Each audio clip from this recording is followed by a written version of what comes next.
कल हम लोगों ने बात की थी कि जो कंप्यूटर बेस्ड टेस्ट है वो तो हम लोग निकाल लेंगे। अगर अच्छी पढ़ाई होगी तो मुझे लगता है कि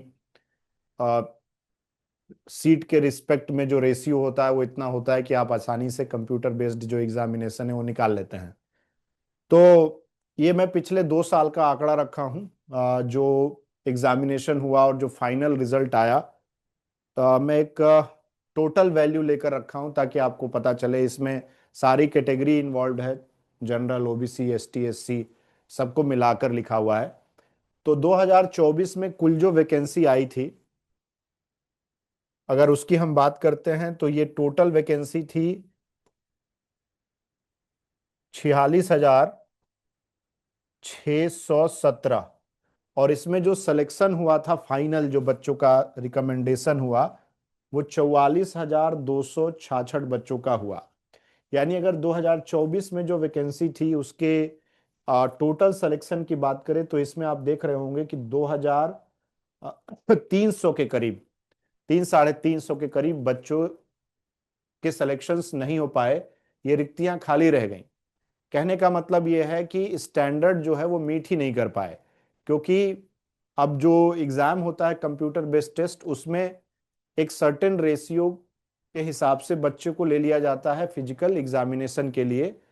और उस फिजिकल एग्जामिनेशन में फिर आपका जो स्टैंडर्ड्स होते हैं उसको फॉलो करना पड़ता है। अब उस स्टैंडर्ड को लोग फॉलो नहीं कर पाते। रिटेन तो निकल जाता है लेकिन ये जो पीईटी है, जो पीएसटी है, वो नहीं निकल पाता।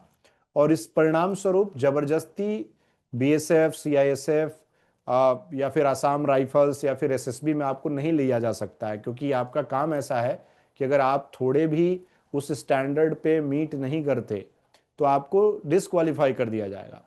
तो यही कारण होता है। जैसे आप कोई सा भी फोर्स का नौकरी देख लीजिए या फिर पैरामिलिट्री का नौकरी देख लीजिए, आप पाएंगे कि अगर स्टैंडर्ड्स नहीं फुलफिल हो रहे हैं तो चाहे रिक्ति खाली रह जाए, चाहे वैकेंसी खाली रह जाए, चलेगा, लेकिन सिलेक्शन वो लोग नहीं करते। और उसी का परिणाम है यहाँ पर कि पिछले 2024 में अगर आप देखेंगे तो 2000 से ज्यादा वैकेंसी खाली रही।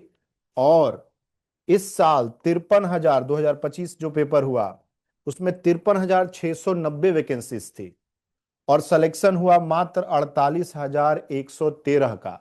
यानी और वर्ष हो गया। पिछले बार तो फिर भी 2-2,500 ही लोग थे। इस बार ये आंकड़ा 5,500 के करीब पहुंच गया है। यानी 5,500 वैकेंसी फुल ही नहीं हो पाई। और कारण क्या रहा? कारण ऐसा हुआ कि स्टैंडर्ड ही मीट नहीं कर पाए लोग। उन्होंने कंप्यूटर बेस्ड एग्जाम तो निकाला, लेकिन जो फिजिकल स्टैंडर्ड है वो नहीं निकाल पाए। तो उस चक्कर में फिर इस बार भी 5,000 से ऊपर वैकेंसी खाली रह गई। तो ये एक बहुत ही सोचने वाली बात है कि हर बच्चा तैयारी कर रहा है कि सिलेक्शन हो।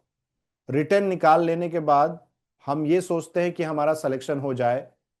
ये 100% श्योरिटी थोड़ी ना है। तो मैं हमेशा कहता हूं कि जैसे आप, स्पेशली जीडी के लिए कहता हूं कि जिस दिन आपने सोचा कि मुझे जीडी की तैयारी करनी है, उस दिन से अपनी फिजिकल फिटनेस पे आपको ध्यान देना शुरू कर देना पड़ेगा। क्योंकि आपके शरीर का बनावट उस तरीके से होना चाहिए। आप 2 महीने में ये नहीं कर सकते। 2 महीने में पलक झपकते 2 महीने निकल जाते हैं। और मेरे पास तो बहुत सारे ऐसे एग्जाम्पल हैं स्टूडेंट्स के जो एक समय तक काफी अच्छी रनिंग करते हैं, फिर 5 दिन छोड़ देते हैं। 5 दिन छोड़ देने के बाद वो फिर स्टार्ट से आ जाते हैं, क्योंकि फिर वो दौड़ने की प्रक्रिया उनकी खत्म हो रखी होती है। कई सारे डिस्ट्रैक्शन होंगे, कई परीक्षाएं दे रहे होंगे आप लोग। तो बहुत जरूरी है कि भाई आप ये समझें कि सिर्फ रिटर्न निकालने से जीडी नहीं होगा। और अगर आप छोटी मोटी कोई दौड़ लगा रहे हैं और आप सोचते हैं कि इसके अनुपात में 5 किलोमीटर हम दिए हुए समय सीमा में दौड़ लेंगे, ये भी संभव नहीं है। क्योंकि आप उतने फिजिकली फिट नहीं हैं जितना आप सोच रहे हैं। सोचने और होने में अंतर हो जाता है, और इसके लिए आपको वो लक्ष्य बनाने पड़ेंगे जिससे कि ये सिलेक्शन हो पाए। अब मैं आपको बताऊंगा कि क्या क्या स्टैंडर्ड्स हैं। 2 चीजें हैं। एक तो पीएसटी है। पीएसटी में आपको भाग दौड़ नहीं करनी है। पीएसटी कहता है फिजिकल स्टैंडर्ड टेस्ट। स्टैंडर्ड का मतलब कि पैमाना। एक आदमी को अगर मैं सेलेक्ट कर रहा हूं, जी आदमी या लड़का या लड़की को सेलेक्ट कर रहा हूं मैं, तो इससे कम पैमाने पर तो हम आपको आपके फिजिकल स्ट्रेंथ को भी चेक नहीं करेंगे। यानी कि आपकी कुछ ऐसे मानक हैं जो आपको सेटिस्फाई करने पड़ेंगे। तो जो उसमें सबसे पहला पैमाना होता है वो है हाइट। अब जैसे मेल की, पुरुष की अगर हम बात करें, इसके बारे में हम लोग बाद में चर्चा करेंगे जब हम स्टैंडर्ड्स के बाद जब इफिशियंसी पे जाएंगे, तो रेस की बात बाद में होगी। अगर आप पुरुष हैं तो आपकी हाइट, ये जनरल कैटेगरी के लिए मैं बता रहा हूं, अभी इसमें किसको कितना रिबेट मिलेगा, छूट मिलेगी, वो भी बताऊंगा। लेकिन एक जनरल कैटेगरी के बच्चे की जो हाइट होगी वो 170 सेंटीमीटर मिनिमम होनी ही चाहिए। मैं तो कह रहा हूं 170 भी है तो डाउटफुल रहता है। अगर आप झुक उक गए 1 इंच इधर उधर तो फिर वहीं तुरंत उल्लू निकाल देते हैं। और दोबारा आप फिर एक बार कहोगे तो शायद अगर वहां का जो ऑफिसर है वो सोचा कि चलो एक बार और रीचेक कर दें तो ठीक, नहीं तो वो तुरंत आपको वहीं से रिजेक्ट मार देते हैं, सुनते भी नहीं हो, बड़ा टेढ़ा बोलते हैं। अभी मेरे को एक बच्चा मिला था पिछली बार, हमारे एसएससी जीडी का ही स्टूडेंट रहे हैं वो। उन्होंने बताया कि इतना दुर्व्यवहार होता है कभी कभी सर, गाली गलौज इतना लिमिट से बाहर चला जाता है कि हम लोगों को लगता है कि हम लोग कहाँ आ गए। लेकिन चलो ठीक है, वो अपने अपने तरीके हैं लोगों को हैंडल करने के। तो उस पर मैं कुछ ज्यादा टिप्पणी नहीं करता। तो देखो 170 सेंटीमीटर तो आपकी हाइट होनी चाहिए अगर आप लड़के हैं, और वो भी जनरल कैटेगरी से बिलोंग करते हैं तो। यानी अगर इससे ऊपर है आपकी हाइट तो बढ़िया है। नीचे है या बराबर है तो भी थोड़ा डाइसी सा रहता है, नीचे है तब तो बाहर ही हो गए। लड़कियों का ये जनरल कैटेगरी का हाइट है 157 सेंटीमीटर। इसमें कुछ कैटेगरीज में जरूर रियायत है। कौन सी कैटेगरीज हैं और कहां कहां के लोगों को इसमें छूट मिलती है वो मैं अभी बताऊंगा। लेकिन एक लड़की के लिए 157 सेंटीमीटर हाइट होना और लड़के के लिए 170 सेंटीमीटर हाइट होना कंपलसरी है जीडी में। इससे कम पे आपका कोई भी प्रोसेस आगे नहीं बढ़ेगा। ठीक है सर? तो अगर आप इसमें हैं तब तो आप आगे बढ़िए, इसमें नहीं हैं तो फिर तो मुश्किल है, फिर आगे बढ़ना ही नहीं है। चेस्ट के बारे में भी बात करूंगा मैं। अब देखो, आप लोगों ने पूछा कि सर हाइट में क्या क्या रिलैक्सेशन है, तो मैं बता देता हूं। अगर आप शेड्यूल ट्राइब एसटी हैं, शेड्यूल ट्राइब एससी नहीं, ट्राइब, शेड्यूल कास्ट नहीं, शेड्यूल ट्राइब अगर हैं तो उस केस में आपका 162.5 सेंटीमीटर मेल की हाइट एक्सेप्टेबल है। यानी अगर आप पुरुष हैं तो आपकी अगर हाइट 162.5 सेंटीमीटर है शेड्यूल ट्राइब कास्ट में, तो आप इस फॉर्म को भर सकते हैं। और अगर आप लड़की हैं तो आपका सेंटीमीटर में 150 सेंटीमीटर तक का हाइट होना चाहिए शेड्यूल ट्राइब। तो 157 ऐसे होता है और 170 ऐसे होता है लड़कों के लिए। लेकिन जब शेड्यूल ट्राइब की बात आती है तो 170 से ये घट के 162.5 सेंटीमीटर हो जाता है और लड़कियों के लिए ये 150 सेंटीमीटर हो जाता है। वहीं नॉर्थ ईस्ट स्टेट्स में जो शेड्यूल ट्राइब लोग हैं, नॉर्थ ईस्ट मतलब सेवन सिस्टर्स जो हैं उधर, उन स्टेट्स में ये हाइट घट के 157 सेंटीमीटर पुरुषों के लिए हो जाती है और महिलाओं के लिए हाइट 147.5 सेंटीमीटर तक चली जाती है। ठीक है? अब इनमें कौन कौन से हैं, जैसे अगर पहाड़ी लोगों की बात करिए तो नॉर्थ ईस्ट हो गया ये पहाड़ी, जैसे घरवालीज, घरवालीज बोलते हैं, कुमाऊनीज, डोगराज, मराठाज, इन सभी में उनकी हाइट मेल की जो होगी वो 165 तक चलेगी और फीमेल के केस में 155 सेंटीमीटर तक मान्य होगी। और नॉर्थ ईस्टर्न स्टेट्स के कैंडिडेट जैसे अरुणाचल प्रदेश, मणिपुर एक्सेट्रा, इसके लिए मेल की हाइट रहेगी 162.5। तो मुझे लगता है यहाँ पर इस वाले कैटेगरी से काफी कम लोग हैं। जनरली सभी लोग इधर ही स्टेट्स के हैं। इसके अलावा तो शेड्यूल ट्राइब को रिलैक्सेशन है किस में? हाइट में। ओबीसी को कोई रिलैक्सेशन नहीं है हाइट में। ओबीसी अदर बैकवर्ड क्लास को कोई रिजर्वेशन नहीं है। जो जनरल की हाइट है वही आपकी भी हाइट रहेगी 170 सेंटीमीटर लड़कों के लिए, और लड़की के लिए अभी जो आपने देखा 157 सेंटीमीटर सेम ही रहेगा। उसमें कोई बदलाव नहीं होगा हाइट के केस में। ठीक है, हाइट में नो डिस्काउंट ओबीसी कैंडिडेट्स के लिए। बहुत सारे सवाल हैं ओबीसी के लिए, तो मैंने बता दिया। ठीक, अब इसमें एसएससी जीडी में जैसे लड़कों के लिए है कि चेस्ट एक्सपेंशन की बात की जा रही है। चेस्ट जो होता है ना वो 80 सेंटीमीटर का होना चाहिए और एक्सपेंड करके 5 सेंटीमीटर यानी 85 सेंटीमीटर का हो। ये स्टैंडर्ड है, ये कोई अभी इफिशियंसी नहीं चेक की जा रही है कि आपकी स्टेमिना कितनी है, ये नहीं चेक कर रहे अभी। ये स्टैंडर्ड है जो होना ही चाहिए, इससे कम पे नहीं सेलेक्ट होंगे। तो लड़कों का जो चेस्ट होगा वो विदाउट एक्सपेंशन, बिना बिना फुलाए 80 सेंटीमीटर होना चाहिए। इससे अगर कम है तो आप इस फॉर्म को नहीं भर सकते हैं। और इसके बाद 5 सेंटीमीटर का क्या होता है, एक्सपेंशन होता है, यानी चेस्ट को फुलाने के बाद 85 सेंटीमीटर आपका चेस्ट हो जाना चाहिए। तो ये लड़कों के लिए है। लड़कियों का वेट होता है, उनका वेट के हिसाब से चार्ट है कि सॉरी हाइट के हिसाब से उनका वेट नापा जाता है। जैसे अगर आप कौन कौन सी कैटेगरी अभी बताया ना, 157 का मतलब जनरल ओबीसी जो बच्चे हुए उनको कहा जा रहा है। तो जो लड़कियां जनरल कैटेगरी से आती हैं, ओबीसी कैटेगरी से आती हैं, उनकी हाइट होनी चाहिए 157 सेंटीमीटर। ठीक है, एज अगर आपकी 18 से 22 साल की है तो केजी में ये एज है और ये केजी में इधर दिया हुआ है। अगर 18 से 22 के बीच में आप हैं तो आपका वेट होना चाहिए 40.5 से लेकर 49.5 के बीच में।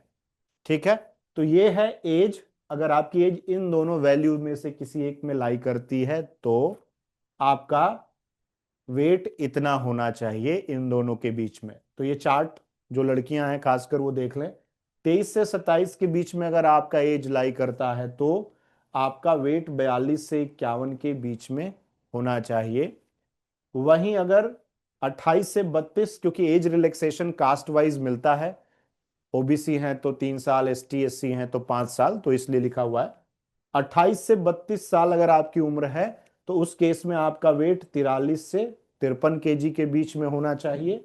और 33 प्लस अगर आपका वेट है तो ये 44.5 से 54.5 तक होना चाहिए। ठीक, और इसी प्रकार पूरा चार्ट है। अगर आप 155 सेंटीमीटर में आते हो तो कितना आपका वेट होना चाहिए, 152 सेंटीमीटर कैटेगरी है तो वेट कितना होना चाहिए, 150 सेंटीमीटर है तो क्या वेट होना चाहिए। तो मैंने एक जनरल क्राइटेरिया वाला बता दिया। अब अगर आप शेड्यूल्ड ट्राइब हैं तो शेड्यूल्ड ट्राइब के केस में मैंने क्या बताया था, हाइट जो होगी वो 150 होगी। तो शेड्यूल्ड ट्राइब जो लड़कियां हैं एसटी, उनके लिए ये रहेगा 18 से 22 में 36.5 से स्टार्ट होगा और 44.5 से ज्यादा नहीं होना चाहिए। ऐसे ही आगे ये शेड्यूल्ड ट्राइब कास्ट के बच्चों के लिए ये होगा। जनरल ओबीसी एसटी और एससी बच्चों के लिए ये होगा, ये वेट रहेगा।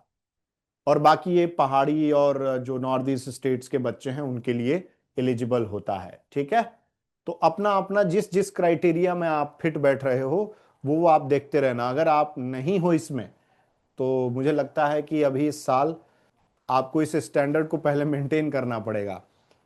खुशी कह रही है कि सर मेरी हाइट 160 सेंटीमीटर है, तो बिल्कुल आप सही जा रही हैं। ठीक है, 49 से ज्यादा नहीं हो सकता है क्या सर? किस कैटेगरी में आप? नहीं, ओवरवेट में छाट दिए जाओगे। जो भी इसमें कैटेगरी, जैसे आप कह रहे हो कि सर मैं 18 से 22 साल की हूं लेकिन मेरा एज मेरा जो वेट है वो 51 या 50 केजी है, तो वो आपको वेट में निकाल देंगे, बाहर छांट देंगे। ओवरवेट बोल के निकाल दिया जाएगा आपको। तो ओवरवेट भी नहीं हो सकता और अंडरवेट भी नहीं हो सकते आप। ठीक है, फाइन, चलो बहुत बढ़िया। जनरली वेट जो है वो लड़कियों का ही नापा जाता है। बॉयज के केस में भी वेट जरूर देखा जाता है। तो वो जनरल वेट जो होता है ना, जैसे आप कैसे कहोगे कि अभी आप गूगल पे भी सर्च कर लो कि मेरी हाइट इतनी है तो वेट कितना होना चाहिए, तो उसी कैटेगरी के हिसाब से आपको एसएससी जीडी के पैमाने पर रखा जाता है। गर्ल्स का थोड़ा सा ये डेटा कम मिलता है, इसलिए इसको स्पेसिफिकली बताया गया है कि इस हाइट के हिसाब से, इस एज के हिसाब से कितना वेट होना चाहिए। ठीक सर, चलो। इसके बाद इसमें वही रिलैक्सेशन भी है, जैसे गढ़वालीज को, कुमाऊनीज को, डोगराज, मराठी और जो नॉर्थ ईस्ट स्टेट्स के बच्चे हैं, उनके वेट में कुछ रिलैक्सेशन भी दिया गया है। जैसे कहा गया कि इन इनका जो 18 से 22 साल का उम्र, क्योंकि इनकी हाइट थोड़ी छोटी होती है तो वेट थोड़ा सा कम ही रखा जाता है इन्हें। जैसे आप लोग का 40 प्लस जाएगा हर चीज, लेकिन यहाँ देखिए 38.5 से शुरुआत हो रही है। तो तो इस केस में रिलैक्सेशन मिल जाता है, आ, क्या बोलेंगे आप, वेट में। तो जो कोई अगर जैसे कोई गढ़वाली है, तो गढ़वाली जैसे हैं आप, तो उस केस में आपकी जो हाइट की रिक्वायरमेंट के हिसाब से आपका 38.5 केजी टू 47.5 केजी इस एज के बीच में होना चाहिए बस। इसी तरीके से नॉर्थ ईस्ट स्टेट के लिए भी दिया गया है। इसमें एक और की पॉइंट है। वो की पॉइंट क्या है कि अगर कोई लड़की प्रेग्नेंट है, प्रेगनेंसी के केस में, तो candidate are temporarily unfit and must be reexamined after 6 week post confinement. इसका मतलब जब एक बार मां बन जाते हैं तो इसके बाद इनका री एग्जामिनेशन होगा 6 वीक के बाद, और उसके बाद इन्हें अगर सब कुछ सही रहा तो सेलेक्ट किया जाएगा। तो ये कहने का तात्पर्य है कि लेट सपोज कोई ऐसा व्यक्ति विशेष है जो एग्जाम देते वक्त प्रेग्नेंट है और मेडिकल जो पीएचटी हो रहा है और पीईटी हो रहा है उस वक्त, तो उसे अभी के लिए अनफिट मान के भेज दिया जाएगा और उसका री एग्जामिनेशन बाद में होगा 6 वीक आफ्टर पोस्ट कन्फाइनमेंट। तो ये बहुत इंपॉर्टेंट पॉइंट है। लड़कियों के केस में काफ़ी लड़कियों को ये पता नहीं होता और उन्हें लगता है कि हम इस फॉर्म को भर दिए, अब देंगे ही नहीं एग्जाम। बिल्कुल दीजिए, आपको एक चांस मिलेगा अगर आप इस कैटेगरी में भी फॉल करते हो तो भी। ठीक है, चलो। अब इसके बाद आते हैं थोड़ा हम लोग चेस्ट एक्सपेंशन वाली बात पर। तो जैसे 80 सेंटीमीटर तो एक जो अनरिजर्व कैटेगरी बच्चे हैं, जो ओबीसी बच्चे हैं, उनका 80 सेंटीमीटर चेस्ट मतलब चेस्ट होना चाहिए, एक्सपेंशन नहीं। ये तो मिनिमम क्राइटेरिया। जैसे अभी किसी ने लिखा कि सर 75 है मेरा चेस्ट, तो आप आउट हैं इससे पहले ही। या तो अभी भी आपके पास समय है, ये आपके हाथ में होता है कि आप अपने शरीर को बिल्ड कर पाए। 5 सेंटीमीटर आप अपने शरीर को इस तरीके से बनाइए कि 80 तक पहुंच जाइए। ठीक है, इस केस में चेस्ट एक्सपेंशन मेल का 5 सेंटीमीटर होना चाहिए। अब इसमें भी कुछ क्या है, रिलैक्सेशन है।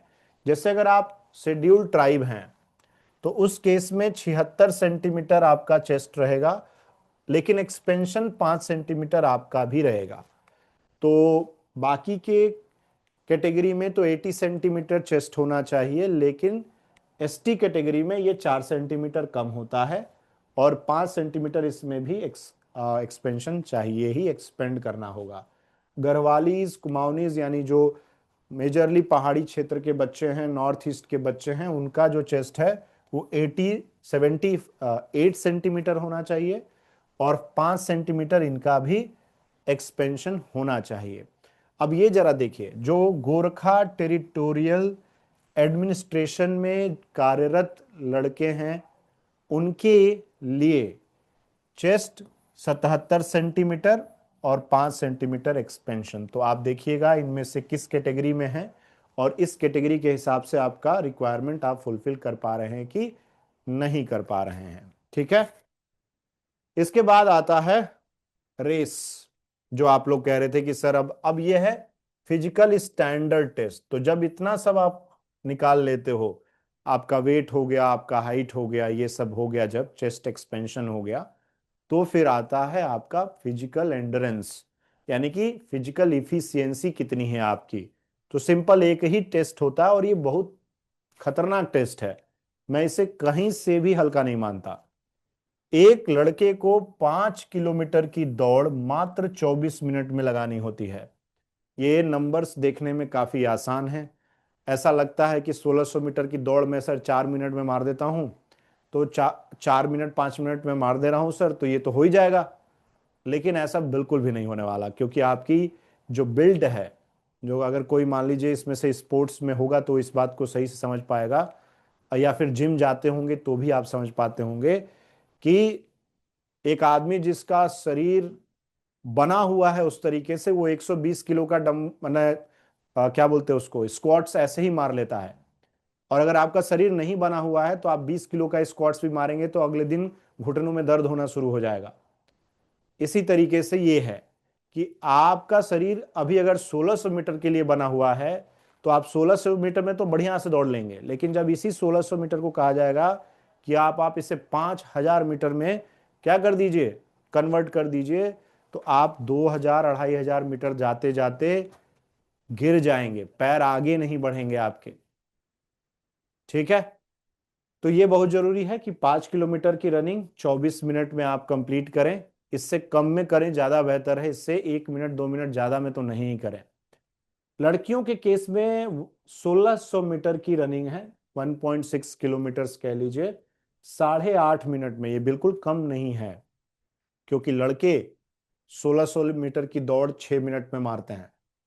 6 मिनट में लड़के कर रहे हैं इस चीज को जो मतलब ठीक ठाक दौड़ रहे हैं, 6 महीना साल भर से दौड़ रहे हैं, वो उनका 6 मिनट चला जाता है। देखते हैं जरा, बॉयज लड़कों जरा बताओ तो कितना मार रहे हो 1600 मीटर कितने देर में, बताओ। 6 मिनट जा रहा है, 4 मिनट भी जा रहा है कुछ लोगों का। हाँ, हम तो 1 मिनट में दौड़ लेते हैं, हम 1 मिनट में दौड़ ले रहे हैं सर 1600 मीटर। कुछ भी बता देना है, यूसेन बोल्ट बन गए, है ना। चलिए, बहुत अच्छी बात है। करीब करीब 5 से 6 मिनट के बीच में जो है ये 1600 मीटर की दौड़ बच्चे लगा लेते हैं लड़के। तो आपको सिर्फ 2.5 मिनट ही एक्स्ट्रा मिल रहा है, इनके फेफड़े बहुत मजबूत हैं तब ये 6 मिनट तक जा रहे हैं। तो आपको सिर्फ 2.5 मिनट ही एक्स्ट्रा दे रहे हैं ये लोग, इससे ज्यादा नहीं दे रहे।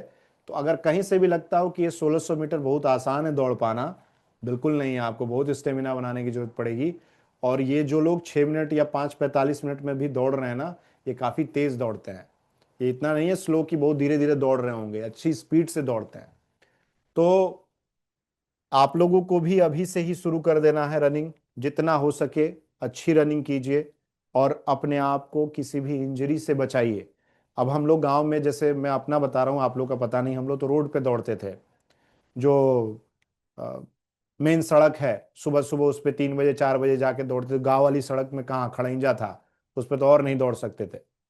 तो जहाँ वो अलकतरा वाली रोड है उस पे हम लोग दौड़ने जाते थे। उसमें भी हम लोग के पास वो जूता कौन सा होता, पीटी शूज, या फिर वो कौन सा बोलते हो वो हम लोग पहनते थे यार, नाम नहीं याद आ रहा मेरे को। कौन सा स्टार होता है ना, नाम भूल गया मैं। वो जूता पहन, गोल्ड स्टार, देखो लिख दिया किसी ने, शिवम ने लिखा, गोल्ड स्टार पहन के दौड़ने जाते थे। तो इस तरीके के जूते और इस तरीके के ट्रैक, तब तो नहीं समझ में आया कि इसके घाटे क्या है, लेकिन उससे कई सारी इंजरी होती है। आने वाले समय में आपके आ, जो पैर हैं, ये जो पूरा पीछे का जो ये आप टकना साइड है वो दर्द देगा। आपके ये जो काफ मसल हैं वो दिक्कत करेंगी, तो बहुत सारी प्रॉब्लम आ जाएगी। शायद जब तक आपका स्टेमिना बने तब तक आपको इंजरी हो जाए। तो इंजरी से बचने के लिए शूज ऐसे लीजिए जिसमें काफी ज्यादा स्पॉन्जीनेस हो, और बहुत सारे मिल जाएंगे। आप 2,500-3,000 में अच्छे जूते मिल जाते हैं जिसे आप स्पोर्ट्स के लिए यूज कर सकते हो, रनिंग के लिए यूज कर सकते हो।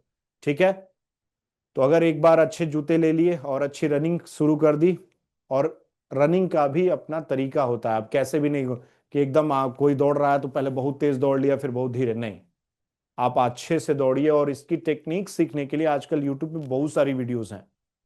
अच्छे अच्छे जो कमांडोज थे अभी वो आ रहे हैं ऑनलाइन, अपना खुद का कोर्स चला रहे हैं, खुद की वीडियोस डाल रहे हैं कि कैसे रनिंग करनी चाहिए, बेस्ट तरीका क्या होता है दौड़ने का, जो पॉस्चर है वो कैसा होना चाहिए, मैंने दौड़ने का जो तरीका है वो कैसा होना चाहिए, वो सब कुछ बता रहे हैं। आप लोग उन्हें देखिए।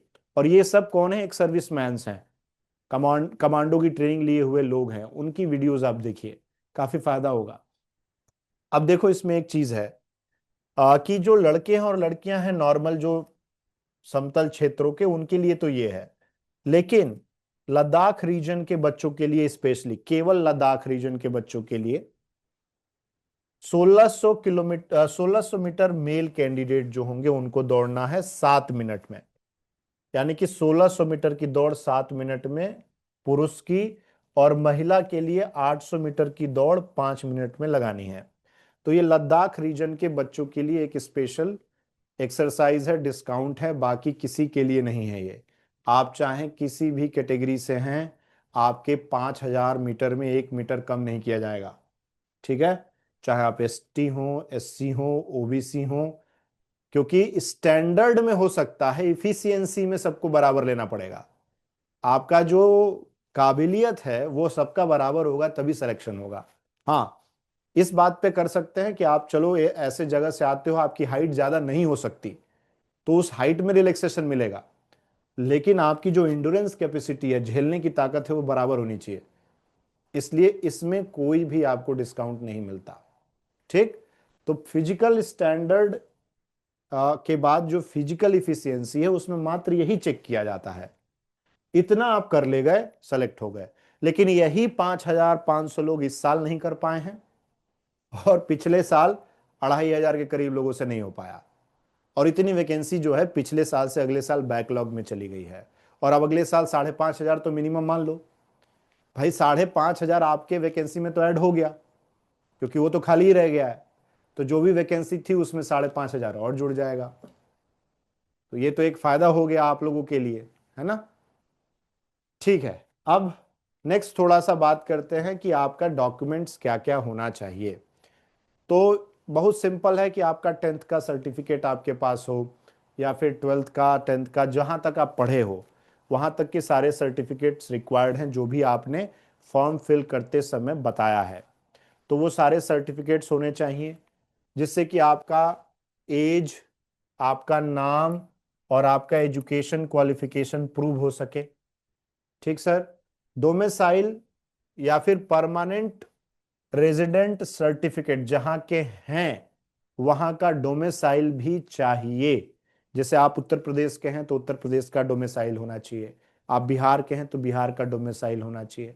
हर राज्य का अपना डोमिसाइल आपका होना चाहिए। डोमिसाइल बनवा लेना है, कब? नोटिफिकेशन से पहले बनवा लेना है, बाद में बनवाओगे तो गड़बड़ है, तो फिर बड़ा गड़बड़ हो जाता है वो। तो ये पहले से ही होना चाहिए आपके पास। जीडी की अगर आप तैयारी कर रहे हो तो पहले से ही हो। तो ये डॉक्यूमेंट वेरिफिकेशन के डॉक्यूमेंट्स हैं जो होना ही चाहिए। अगर आपने एनसीसी का कोई भी लाभ लिया है, एनसीसी में जैसे ABC सर्टिफिकेट्स होते हैं, तो उसके हिसाब से छूट मिलता है, नंबर मिलता है एक्स्ट्रा, 3 नंबर 5 नंबर एक्स्ट्रा मिल जाते हैं। तो अगर वो आपने छूट ली है तो उस केस में आपको एनसीसी का वैलिड सर्टिफिकेट उस पर्टिकुलर ग्रेड पे जिस पे आप छूट ले रहे हो वो दिखाना पड़ेगा उस समय। डोमिसाइल का मतलब जिस राज्य में रहते हैं उस राज्य का निवास प्रमाण पत्र, इसको डोमिसाइल कहते हैं, है ना। क्योंकि ये देश में कई राज्य हैं, राज्यों से मिला के ये देश बना है, तो अभी भी हमारी पहचान राज्यों के हिसाब से होती है। तो वो राज्य का डोमिसाइल होना अनिवार्य है, बिना उसके आप नहीं जा सकते। ठीक है। कास्ट सर्टिफिकेट और कैटेगरी, कास्ट मतलब अगर मैं एसटी का कोई भी, शेड्यूल्ड ट्राइब का कोई भी फायदा उठा रहा हूं, जैसे हाइट में उठा रहा हूं, तो उस केस में मेरे, या फिर एसटी एससी, शेड्यूल्ड कास्ट या ओबीसी, या किसी और भी तरीके के जो कैटेगरीज हैं जैसे एक सर्विसमैन, तो इन सब का मेरे पास सर्टिफिकेट जो नेशनल एजेंसीज बनाती हैं उनका होना चाहिए, राज्य वाले नहीं। स्टेट के कास्ट सर्टिफिकेट नहीं मान्य हैं, सेंट्रल एजेंसी द्वारा बनाए गए कास्ट सर्टिफिकेट ही चाहिए। और वो आपके नोटिफिकेशन में उसका फॉर्मेट दिया जाता है बना के, वो आप फॉर्मेट यूज करेंगे। और ओरिजिनल वैलिड आईडी प्रूफ जैसे आधार कार्ड या वोटर आई कार्ड आपको लेके जाना है। ये इतनी चीजें डॉक्यूमेंट वेरिफिकेशन में चाहिए होती हैं। ठीक है। इसके बाद आता है कि मेडिकल क्या एग्जामिनेशंस होते हैं, मेडिकल वेरिफिकेशन भी होता है, आपका मेडिकल टेस्ट भी होता है। बहुत ज़्यादा रिगरस नहीं है कि मतलब आ, हर एक चीज़ चेक कर रहे हैं जैसे बाकी सर्विसेज में होता है, लेकिन हाँ कुछ इंपॉर्टेंट पॉइंट, आंख सही होनी चाहिए, विजन प्रॉपर होना चाहिए आपका। इसके अलावा आपका जो सुनने की क्षमता है वो प्रॉपर होनी चाहिए। दांतों की जो बनावट है उसमें पॉइंट्स देते हैं वो, उसका जो स्कोर होगा वो 14 से ऊपर होना चाहिए। कितना साफ सुथरा है, दांत की स्ट्रक्चरिंग कैसे है, ऐसा तो नहीं है कि दांत में क्या बोलते हैं उसको, तो भूल भी गया, पैरिया और ऐसी कोई बीमारी तो नहीं है। तो दांत भी आपके जो हो उसकी रेटिंग 14+ ही होनी चाहिए, उससे कम होगी तो आपको वहीं पर रोका जा सकता है, या फिर एक बार फिर आपको समय दिया जाएगा कि जाइए 4 महीना 2 महीना जितना भी समय है आप लेके आइए, इसको ठीक करके आइए। अगर अच्छे एग्जामिनर मतलब वहाँ जो मेडिकल ऑफिसर रहे तो वो भी डिपेंड करता है। इसके अलावा आपके जो है मेजरली पैर का, क्योंकि आपका ज्यादा काम इससे है दौड़ने भागने वाला, तो आपका हाथी पांव, हमारे यहाँ कहते हैं ना, थपुआ गोड़ ना हो चाहिए, मतलब फ्लैट फुट नहीं होना चाहिए। वो ऐसे होता है ना पैर में बीच में हम लोग के गड्ढा, वो गड्ढा होना चाहिए। फ्लैट फुटेड बच्चे जो होते हैं उनको वो रिजेक्ट कर देते हैं। और ये जो घुटने के साइड वाले जो भाग हैं, ये जब आप पैर ऐसे करके खड़े हो गए तो वो ऐसे मार के चेक करते हैं कि सट रहा है कि नहीं। अगर ये सटा हुआ पाया गया तो नॉक नहीं होना चाहिए। नॉक नीज अगर होगा तो फिर आपको रिजेक्ट कर दिया जाएगा। फ्लैट फुट होगा तो रिजेक्ट कर दिया जाएगा। लड़कों के केस में हर्निया का कोई प्रॉब्लम है तो आप रिजेक्ट हो जाएंगे। पाइल्स की कोई समस्या है तो भी रिजेक्ट हो जाएंगे। क्रॉनिक डिजीज क्या होता है? ऐसी बीमारी जो लंबे समय तक आपके साथ चले, जैसे अस्थमा, ब्रोंकाइटिस, कोई फेफड़े का इशू, लीवर का इशू, कोई भी चीज जो लंबे समय तक आपके साथ जुड़ी हुई है। अगर ऐसा कोई भी बीमारी है तो आप डिस्क्वालीफाई हो जाएंगे। तो अगर आपको अस्थमा है, जनरली अस्थमा, ब्रोंकाइटिस, लीवर से संबंधित कोई समस्या अगर है तो भी आप रिजेक्ट हो जाएंगे। क्रॉनिक डिजीज का मतलब यही होता है। और इसके अलावा ऑप्टिकल ऑप्शनल रिव्यू मेडिकल्स, वही है उसका मतलब। ये दो तरीके हैं। एक होता है डीएमई के थ्रू, डिटेल्ड एग्जामिनेशन, और एक रिव्यू मेडिकल होता है, उसके थ्रू इसको चेक किया जाता है। इसमें कैंडिडेट, ये तो मैंने आपको बता ही दिया कि आपको लेके जाना है। ये सब जो डॉक्यूमेंट वेरिफिकेशन और मेडिकल एग्जामिनेशन का प्रक्रिया होता है, ये कौन कराता है? ये कराती है एजेंसी जिसका नाम है सीआरपीएफ। तो सीआरपीएफ द्वारा ये कराया जाता है ये राउंड, और ये बड़े ही स्टैंडर्ड से कराया जाता है, इसमें चूक नहीं होती। तो अगर है तो मुश्किल है। सर पहले थी अभी नहीं है, तो फिर कोई दिक्कत नहीं है। रिसेंट में आपको ये प्रॉब्लम नहीं होनी चाहिए जब आप उस वक्त वहां हो। गैपिंग है तो इसके लिए डॉक्टर से संपर्क कीजिए, उसको सही कराइए। गैपिंग भर जाता है। सर एक दांत खराब है, एक में कैप लगा रखा है, कैपिंग का तो सच कोई वर्णन नहीं है यहाँ पर कि आरसीटी आपने कराई है तो क्या वो रिजेक्ट हो जाएंगे। पर आरसीटी मुझे लगता है कि आपके पॉइंट्स जरूर कम करेगा, तो वो आप जरूर एक बार चेक कीजिएगा। ठीक है सर? ठीक, चलो, तो ये क्लियर। तो ये सारे पॉइंट्स थे यहाँ पर जो आपके फिजिकल इफिशियंसी से लेके फिजिकल फिजिकल स्टैंडर्ड से लेके, और जो डॉक्यूमेंट वेरिफिकेशन होता है, और कास्ट सर्टिफिकेट जो भी आप लोगों के बनेंगे वो, प्लस आपका जो मेडिकल एग्जामिनेशन है उससे। अब मैं कुछ सवाल आ रहा है उसको ले लेता हूं। जैसे सर आंख खराब है तो फिर तो गड़बड़ हो जाएगा। सर 3 साल से पीठ पे दाग है। हाँ, ये अगर चमड़े की भी इशू है तो उसको सही कराइए। दाग है या फिर कोई बीमारी है, वो दो अलग चीजें हैं। ऑपरेशन हुआ है, अगर वो ठीक हो चुका है तो कोई दिक्कत नहीं है। नॉकनीज है तो फिर निकाल देंगे अंकिता। फिर आप नॉकनीज के लिए हमारे यहाँ गांव में देसी इलाज बोलते हैं, तकिया लगा के दोनों पैर के बीच में ऐसे सोया करिए। कोशिश कीजिए कि दोनों पैर हमेशा थोड़े से अलग करके खड़े हों। आदत में ले आइए तो शायद उस समय आपका पैर में इतना गैप हो कि आप सेलेक्ट हो जाएं। चेस्ट कैसे बनेगा? पुशअप मारिए, पुशअप पुलअप जितना हो सके वाइड करिए अपने इस इस वाले भाग को। तो इसके लिए पुलअप मारिए, पुशअप मारिए, बिल्कुल बन जाएगा। अभी उम्र ही क्या है। ठीक है। डिस्टेंस जिसके दांतों में गैप है उसको भरवाइए। हम्म। -7 विजन तो मुश्किल लगता है, नहीं हो पाएगा, बहुत ज्यादा ही है। फिर भी आप जाओ, कोई दिक्कत नहीं है, पेपर दो। टेक्सचर खराब है तो उसके रेटिंग्स कम होंगे, निकाल थोड़ी ना देंगे आपको। बॉर्न मार्क्स से कोई दिक्कत नहीं होता। पाइल्स का ऑपरेशन हुआ था, अब ठीक हो गया है तो चलेगा। कास्ट सर्टिफिकेट कंट्री अब बनाएगा तो चलेगा। कंट्री, सेंट्रल गवर्नमेंट की कास्ट सर्टिफिकेट्स रिक्वायर्ड हैं।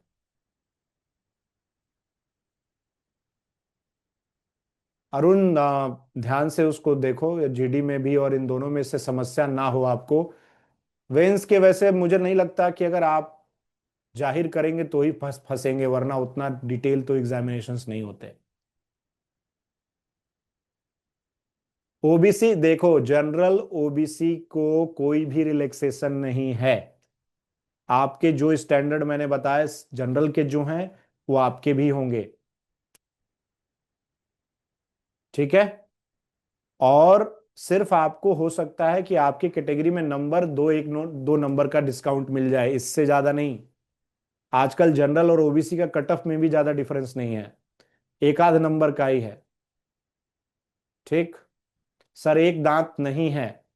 हाँ, रेटिंग में नंबर्स कम मिलेंगे, पर ऐसा नहीं है कि आप डिस्क्वालीफाई हो जाओगे। -0.5 का प्रॉब्लम है लगभग, सुधर। हाँ ठीक है सूरज, हो जाएगा, इतना चलता है। विजन 6/6 होना चाहिए। ठीक है। विद और विदाउट ग्लास, इसमें तो कोई ऐसा मेंशन किया नहीं गया है। एनसीसी वाले जो भी फायदा उठा रहे हैं उस हिसाब का सर्टिफिकेट रखना अपने पास। जनरल का कास्ट सर्टिफिकेट नहीं होता। जनरल अगर कोई सर्टिफिकेट नहीं है तो आप जनरल हैं। और बताइए, नहीं तो एक अलग से बनवाया जाए क्या जनरल के लिए भी, जिसका कोई फायदा आपको मिलेगा ही नहीं। तो फिर एक अलग से सर्टिफिकेट बनाने की क्या जरूरत। ठीक है।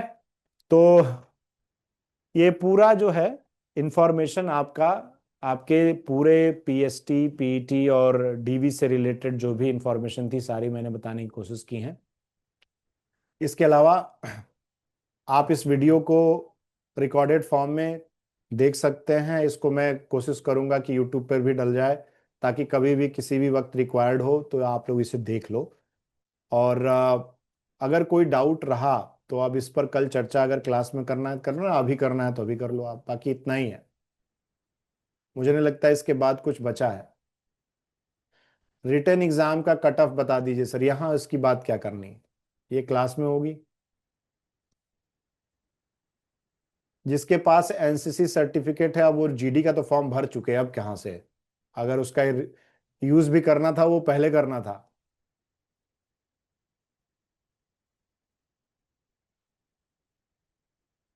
सर एग्जाम टीसीएस कराएगा नहीं, एग्जाम बोला सीआरपीएफ है, सीआरपीएफ कराएगा ये वाला। बाकी आप ऑनलाइन एग्जाम कह रहे हो तो वो एडिक्विटी कराएगा। वोटर आईडी कार्ड जरूरी है सर, नहीं आधार कार्ड भी चलेगा।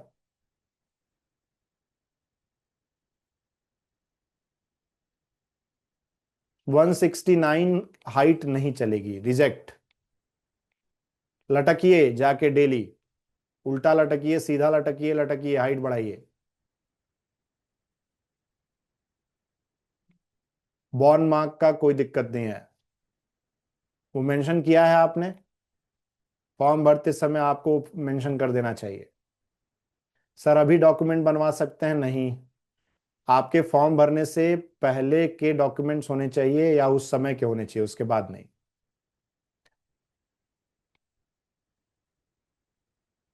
चेस्ट अधिक है तो कोई दिक्कत नहीं होगा, बिल्कुल नहीं, कम नहीं होना चाहिए।